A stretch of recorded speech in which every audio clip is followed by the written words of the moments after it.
in this lesson, we're going to talk about 5 going to 1 minor. What do we do with a 5 chord? It says G7 and it goes to C minor. So why doesn't plain old G7 sound good? Because that is telling us that we need colors that approach a minor chord. Because G7 in the minor key is different. The scale is different because it's minor. So we want to use things called like the altered chord, which is something I refer to a lot. That's what it was always called when I was, younger and playing, and it said that in most of the fake books. So once in a while it would say +7 augmented, but everybody knew that wasn't augmented. It's all the junk put in there. That's what we're doing today. So augmented chords have a place, but just on their own, they're just kind of bland. So this is the altered chord, or you could say it has flat 13 and sharp 9, sometimes flat 9, or both. It can have a lot of stuff in there. That's the beauty of this chord, but that's what you put in automatically when you're going to minor. So I'm going to show you that. We can here's our G7. We've seen this chord before. This is our altered chord, or our G7 that goes to minor. And you will remember briefly that the minor scale, if we took this from pure relative to E flat, so you can see that we have all those notes there. If we made this harmonic minor, there's where our B comes from. So that will explain why we don't want this going to minor. Now it's not actually that bad, is it? I personally would agree that this could work.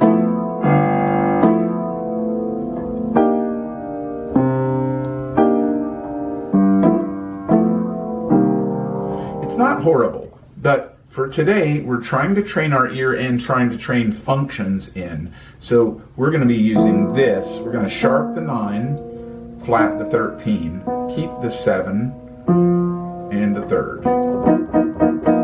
And that goes to C minor because of the scale.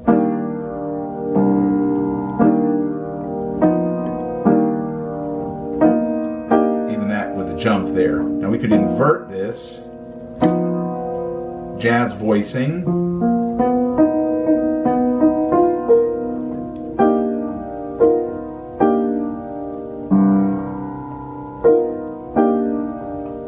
Now I'm going to show you that little run or lick or color that I talked about.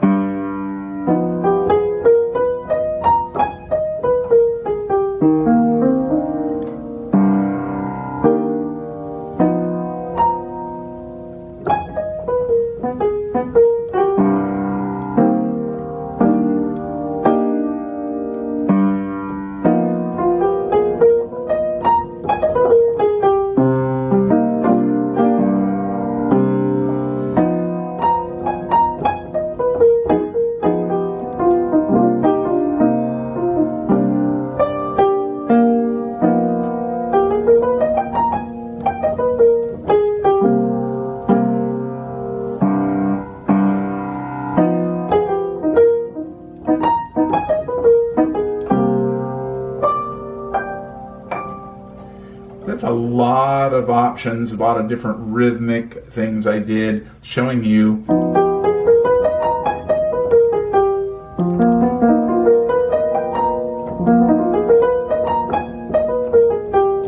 the G is available.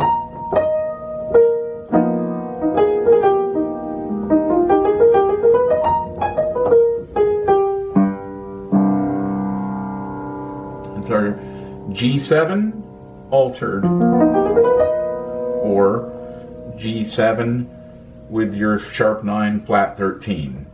This is what happens when you see a G7 going to C minor. This is what you're going to want. 9 times out of 10, that's going to be the choice you want playing in a group or reading a fake book.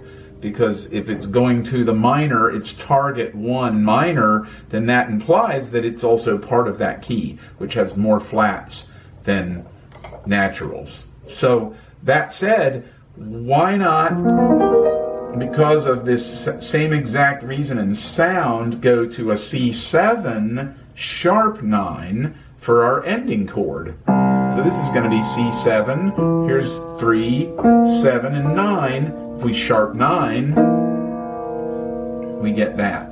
Now, sharp 9 on C7 is the same as the flat third on C minor. That's why this sounds good and why this can work for your target chord or ending chord in a blues. Or in a really good jazz strong ending too. You can always get kind of fancy with an ending and throw sharp 9 in. That's why it works. So let's take a look at this now.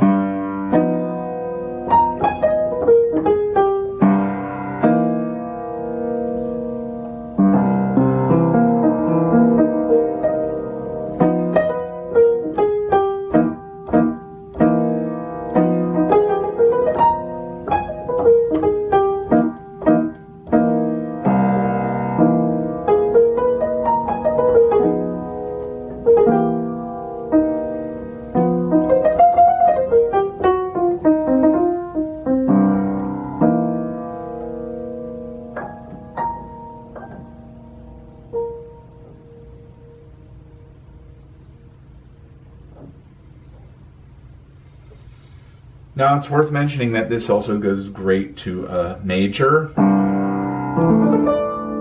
Really pretty.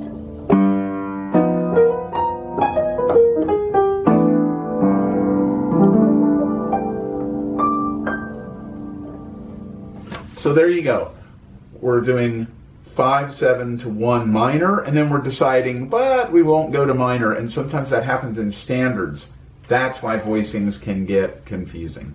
So sometimes you'll see a G7 going to C major 7, and you'll think, hey, I'm going to put my G7 in because it's 5 of C, and it just doesn't sound right for the melody or the song, and you don't know why. Why doesn't my G7 work there? Probably because the melody notes, the colors being used, or what the other guys in the band are playing is based on the minor 5 chord or the chord from the minor key.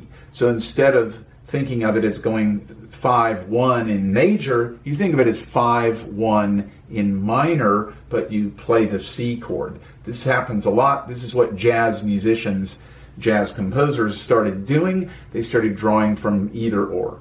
So we could play, this kind of a resolution for our 2 chord.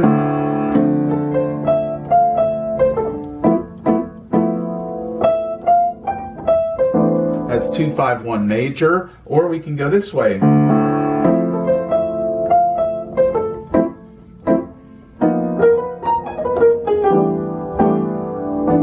And put the 5 chord in for minor, and it goes that way. Or you can just say you've altered it. Sometimes the fake books don't say that. So this is a choice you can put in.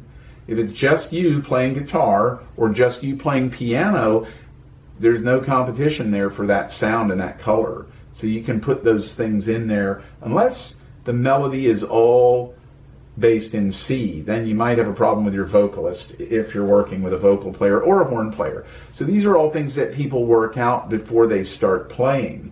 And yes, sometimes you go on gigs and you are playing on the fly and you might end up with a standard you've never played before or a song. So you're kind of winging it and playing by ear. That's great, and that's what we're supposed to do, and we love doing that. But it's not really well known that most jazz groups who play as a group, as a family unit, moving around together, as a trio, quartet, they've talked through these things and worked these things out. And so that's something that you might want to consider, that when you're playing with a bass player, a drummer, or a guitar player, whoever, you work out these, how are we going to play these chords? How are they going to go when we start playing on this? What do we want to use as our choices? So that can be very helpful in terms of voicings. What voicing you'll play matters.